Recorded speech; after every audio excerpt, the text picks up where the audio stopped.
Sometimes a single picture can take you back to a time when the world felt smaller, the nights felt longer, and even the air smelled different.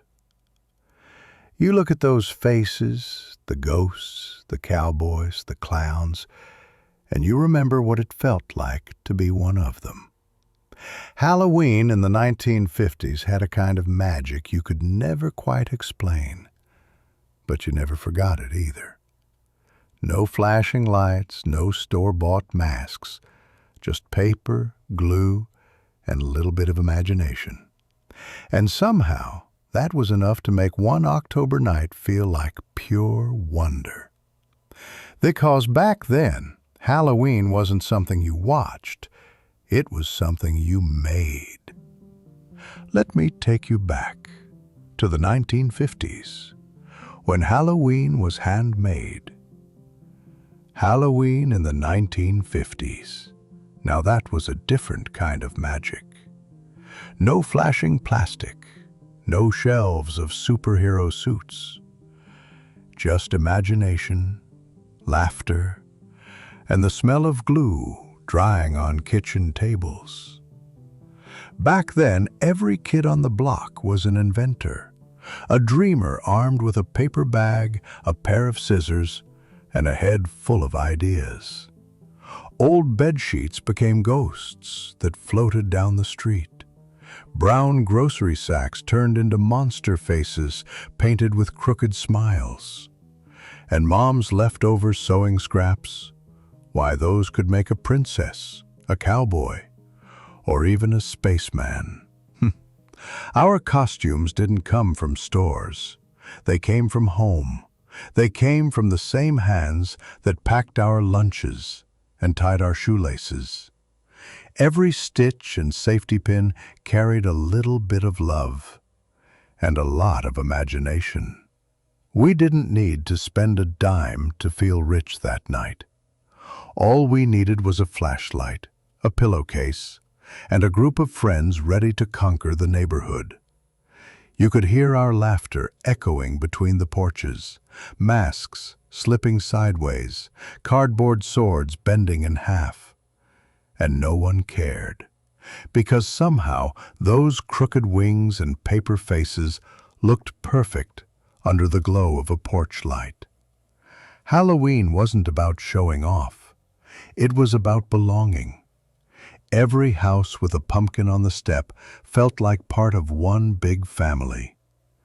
You'd knock on a stranger's door, and they'd smile like they'd known you all your life. Trust was the trick, and kindness was the treat. And it all started long before the candy, right there on the kitchen floor, where imagination was free, and laughter came easy. I still remember the question that carried through the crisp October air, whispered from porch to porch. Hey, what are you going to be this year? And that's where the real magic began, at home, with tape, glue, and a whole lot of heart. As daylight faded, the quiet town began to stir.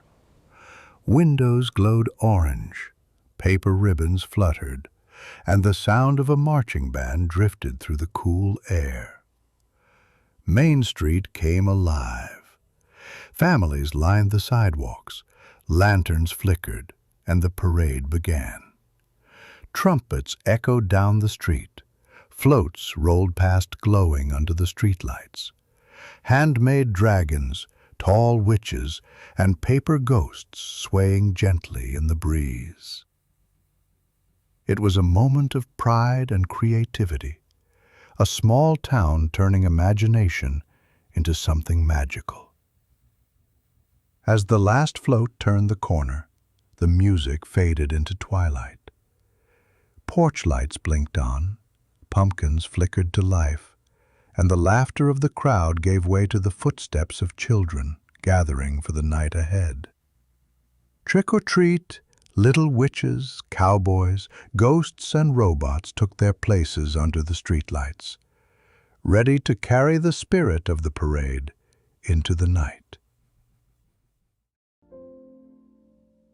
When the costumes were ready, the glue dry, the paint set, the big night finally came. The sun slipped behind the houses, streetlights flickered awake, and that special feeling filled the air. It was spooky time. Kids stepped out in their homemade costumes, ghosts made from bedsheets, cowboys with cardboard hats, robots wrapped in tinfoil and tape. They clutched their pillowcases tight, eyes wide with that happy kind of fear, the kind that makes your heart race in the best way. Parents waved from the porches, calling after them, "Stay together!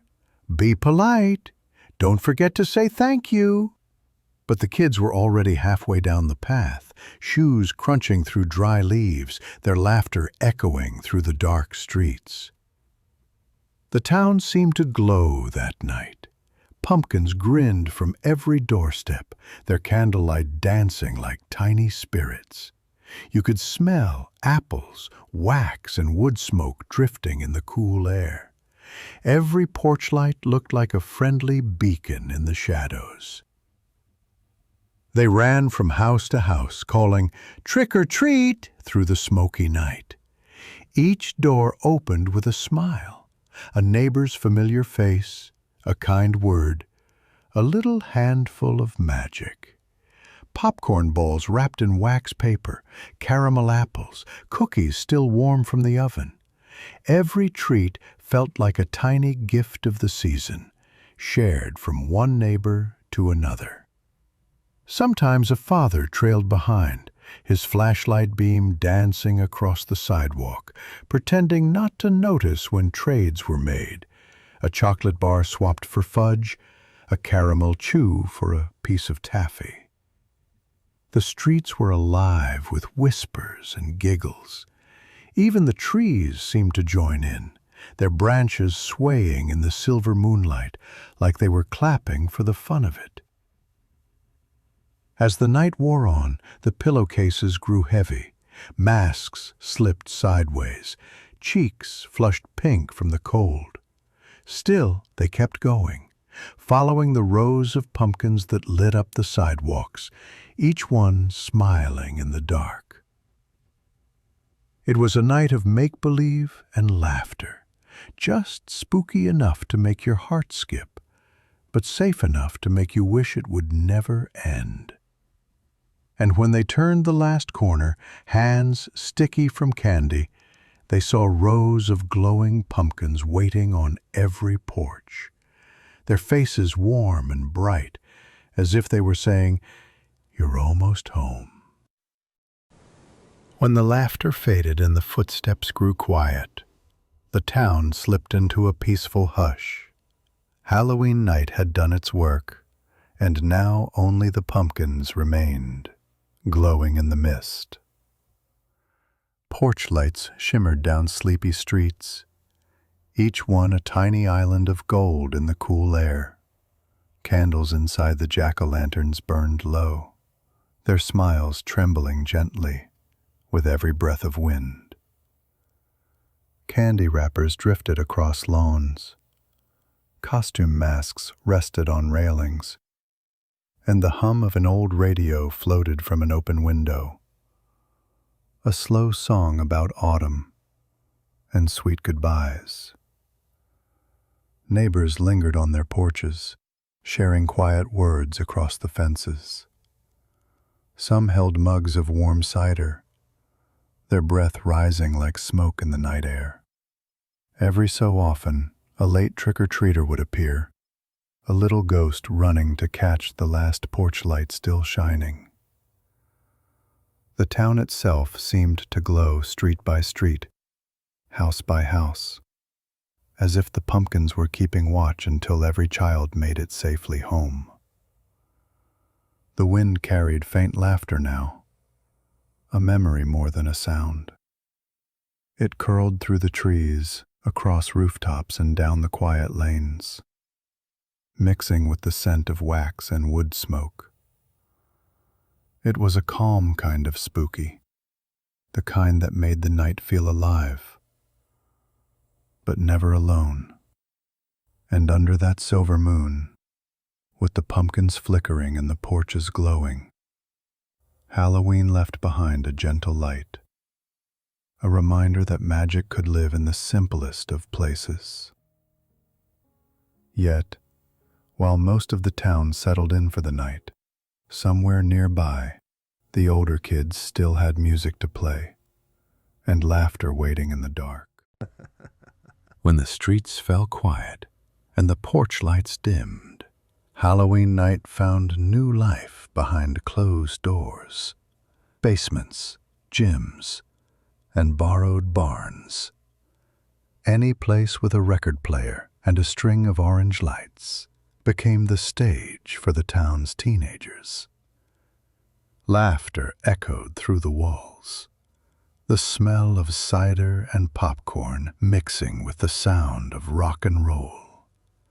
Someone started the apple bobbing contest. Someone else turned the lights low for the costume judging. And the whole room burst into applause when a cardboard devil or space ranger took the prize. There was dancing, shy at first, then bold as the music grew louder. Shoes scuffed wooden floors, streamers shook from the ceiling, and the night spun faster than the record itself. It was their time, their little corner of Halloween, where the rules softened and the world felt wide open for a while. Under paper bats and pumpkin lanterns, they weren't just celebrating a holiday. They were celebrating being young and alive and right in the middle of their own story. By the time the music finally stopped, only the echoes of laughter remained, and the faint glow of a jack-o'-lantern still smiling in the dark. When the laughter faded and the pumpkins burned low, the town settled into quiet once again. The costumes were folded away, the candy bowls emptied, but the warmth of the night lingered in the streets, in the windows, and in every small memory. Halloween in the 1950s wasn't about fear or spectacle. It was about belonging. Neighbors sharing smiles across fences, families opening their doors, and children carrying the same joy from one porch to the next. And even now, if you listen closely on an October night, you might still hear it, the echo of laughter, the rustle of leaves, and the faint glow of pumpkins keeping watch in the dark. Because some nights never really end. They just live on in the stories we tell.